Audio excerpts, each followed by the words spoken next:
if you were to ask people who have read all of Geoff Johns' Flash run, all of it, if you were to ask them what their favourite story in that run was, they'd say Blitz. I'm in the minority opinion. I always say Crossfire, but most people say Blitz. And that is because Blitz is an amazing story. Like, it's like the culmination of everything that happened before it in the run. And it also felt like an emotional, like the most emotional extreme that Geoff Johns has ever put Wally. And it's because of the conflict that he develops between Wally and Hunter. And also the fact that, well, the stakes were real. Linda had a miscarriage. And she's suffering in the hospital bed, which makes that final bout between Wally and Zoom so meaningful in a way. Because it shows that Hunter kind of has gone beyond the point of no return. And Wally just needs to stop him somehow, despite seeing him as a friend otherwise. He wants to reason with his friend, but he also knows that he's the monster who just killed his children to be. It's great literature, and we see Wally at the point of defeat. And honestly, if these themes carried over into the next story, maybe I'd have felt different about Blitz. Maybe I would have called it my favourite Flash story by Johns. However, what defines a good... Not what defines a good story, but when I think about my favourite Flash stories, I also think of the after effects. And the after effects of Blitz made the rest of the story seem meaningless. Hal Jordan shows up at the end with Barry Allen giving the prophecy that I shall see you 3 more times, Wally. And Hal Jordan saying, I can make you start anew. I can make everyone forget that you're the Flash. Everyone. And thus begins the worst story of the Geoff Johns Flash run, Flash Ignition. I hate this story. I think it's kind of makes Blitz feel neutered, because it takes all of the storytelling opportunities that Blitz sets up within, like, throughout the whole story, and in one fell swoop kind of defeats them all. Like, the idea of Wally and Linda having a miscarriage, and then, like, them having to talk each other through it. The idea that Wally's mental health is going to be struggling. And I'm saying Wally's mental health because he is the guy we're following. He's the inner monologue we're seeing, right?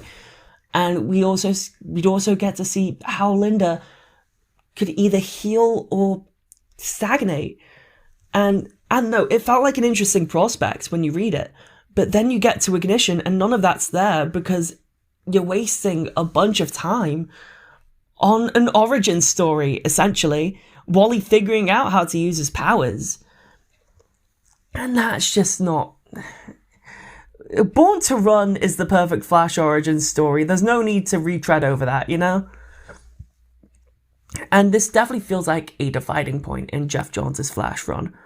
Like, all the good stories are on the Blitz side, or the bad stories are on the Ignition side. Like, of course, like, that's an exaggeration in a way, because, like, there are good stories after Ignition, but, like, they never reach the peaks that Blitz does.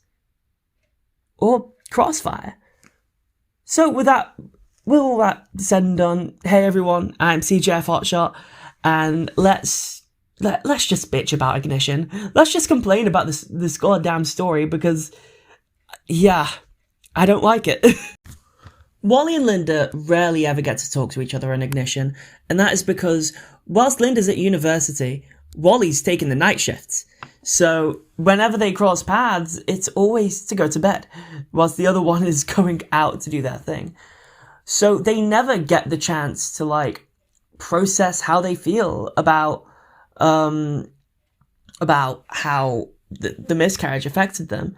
And if they have, because granted it was 2 months in story, right? If they have, right, we didn't see it. We didn't see how they went through it. We didn't see how Wally and Linda coped through Linda's miscarriage. So, yeah, that bugs me a lot.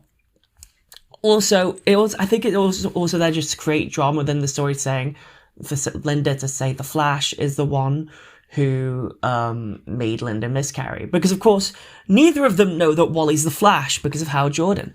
Now, when Hal put the deadlock in place that everyone's gonna forget that you're the Flash, Wally, I thought, okay, everyone but him, surely.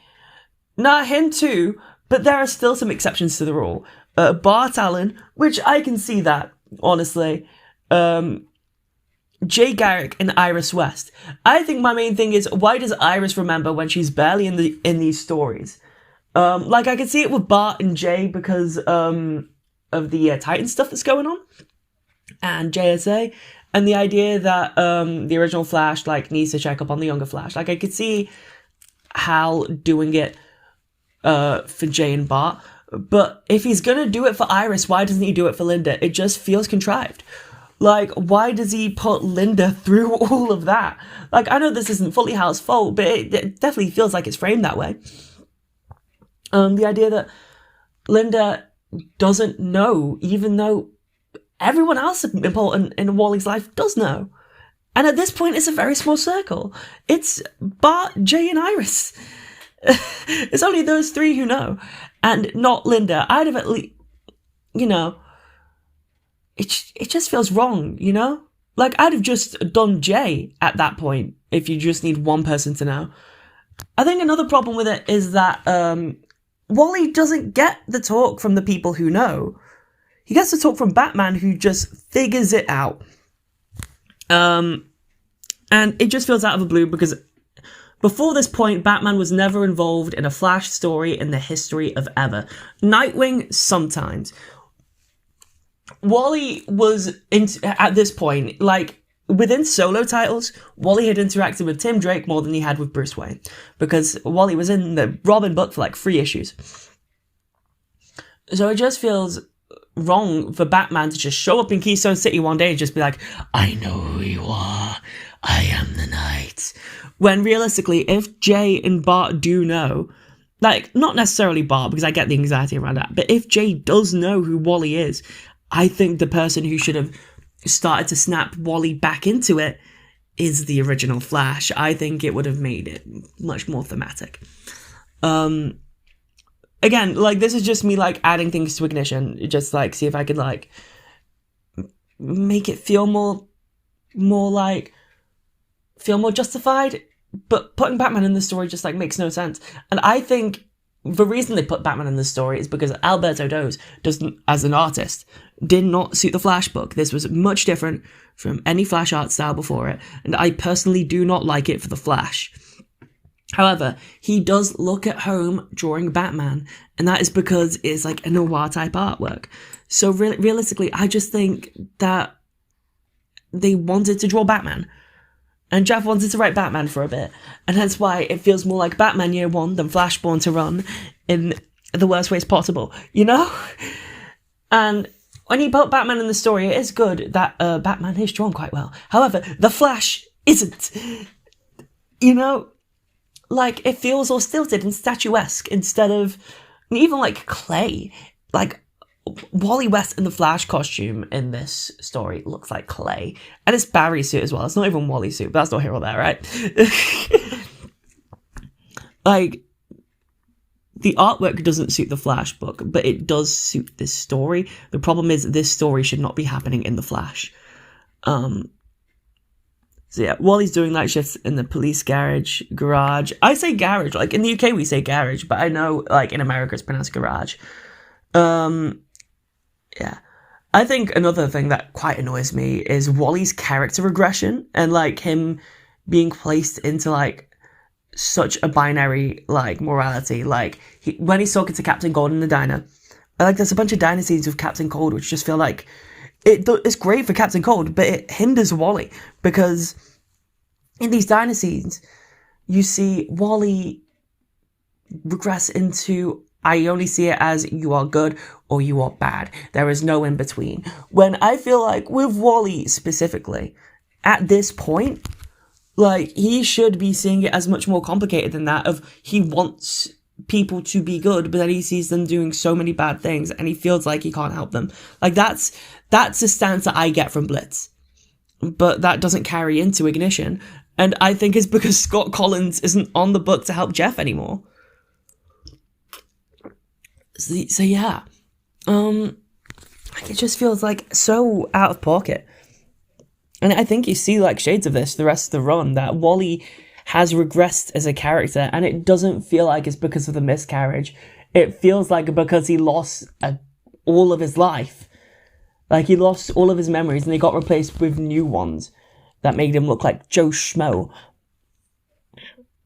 And of course, there is, like, the Captain Cold diner scenes, which I think they're good for Captain Cold, but not for Wally West. And you see this with Geoff Johns a lot. People say that Geoff Johns does a great job with villains. Again, I praise the hell out of Hunter Zolomon and Blitz. I praise the Thinker and Crossfire. I praise, like, a lot of Geoff Johns' run is villain building and building up threats for the Flash to face. But in doing so, in doing that quite well, in many ways, in other ways not so much, but like in many ways for like this point in the run, we are seeing how Wally is neglected in that. Again, like, there's a reason I will be a Wade shill over a Johns shill, because ultimately I care about the guy whose book it is, not the villain of the guy whose book it is, you know? But yeah, like, Wally being regressed into a binary morality so that it makes Captain Cold look more complex than Wally just doesn't feel right. Like, Captain Cold should be a complex character in his own right, and you don't need to hinder Wally to do that. Yeah, every action set piece in this book, by the way, feels like it's set up like a Batman action sequence. There is no chase around the city, and there's no, like, darting sequences. It's all, like, taking place in, like, ice rinks and warehouses, which feels like the place for a Batman action set piece to take place, because there's, like, borders around the arena. But like, Flash action set pieces in my mind take place outside.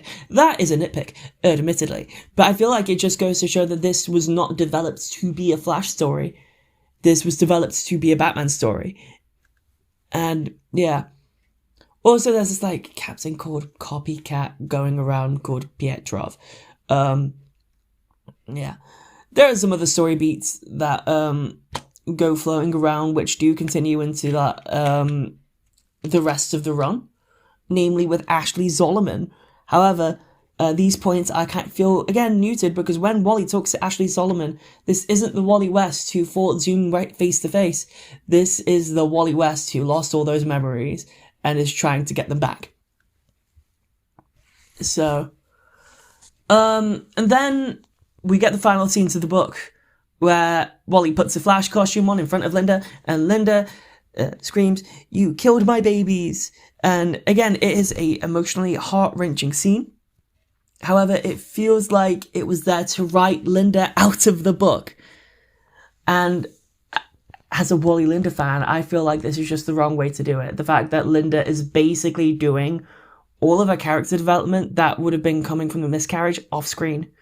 The idea that all the character work and everything she's feeling and all of the writing opportunities that are there to, like, embolden and strengthen Wally and Linda's relationship, or maybe even weaken it in some ways. I don't want it to be weakened, but again, it's a story. But it feels like all the opportunities are gone because Linda just writes a note saying, "By the way, I'm going to be gone until Identity Crisis is over." Yeah. So after that, Howard Porter comes on the book, and, well, Howard Porter is great. I don't think his best art actually comes from here. I think his best art comes from JLA and, like, some of his later Flash work with Williamson. Like, my opinion on Howard Porter artwork flip-flops a lot, but it's all really good. He draws Zoom quite well, but we're not on his Zoom work yet. But this is the point where, like, Howard Porter's, like, fully tapped onto the book. And we get this great monologue, which I think is just the good part of Ignition. It's Wally stepping out into the light saying, "I'm the Flash now, fucking deal with it." And we spend, because now Ignition's over, we get to spend the next few issues with Wally catching up with everyone. Yeah, you know, because his identity is a secret and now he has to deal with that now. Which, you'd think he would have dealt with it already. Like, you know, but instead we have to deal with him figuring it out himself, and then there's Batman threatening him in the watchtower. Yeah. Again, Ignition is just so unsatisfying to read and so anger-inducing, because you go from Blitz, which is like almost masterclass and storytelling in many ways. Again, we joke a lot on this YouTube channel that I'm not a big fan of Geoff Johns, but when Geoff Johns does a good story, it is quite good. But then it devolves into Ignition, and that sucks. That really does suck. So yeah, I don't know if I have anything else to say about Ignition, other than I hope people can enjoy it or do enjoy it. I just think that if you do enjoy it, you're not enjoying it because it's a Flash story, you know? And that's the truth, you know? That is how I see it in a way, because I cannot see how, like, as a Flash fan, you can appreciate this as a fan of the Flash. Maybe a Captain Cold fan, I don't know. But like, as a fan of the protagonist, no. And like, you also see this with like Jeff's work on Barry, that he does a lot of work to, with Jeff's work on Barry, he also kind of like ruins his legacy a little. But again, that is way out of topic for now. I'm just going to end the video now and just say, all right, peace out, everyone. Yeah. Oh my god, that was like such a really bad ending. But we're going to go with it. We're going to go with it. Yeah. I'm so sorry for people at home, for like how scattered this video feels. Let me know in the comments below which Flash stories you want me to talk about next, because I'll probably do them. Alright, that's how you end a video. Alright, goodbye everyone.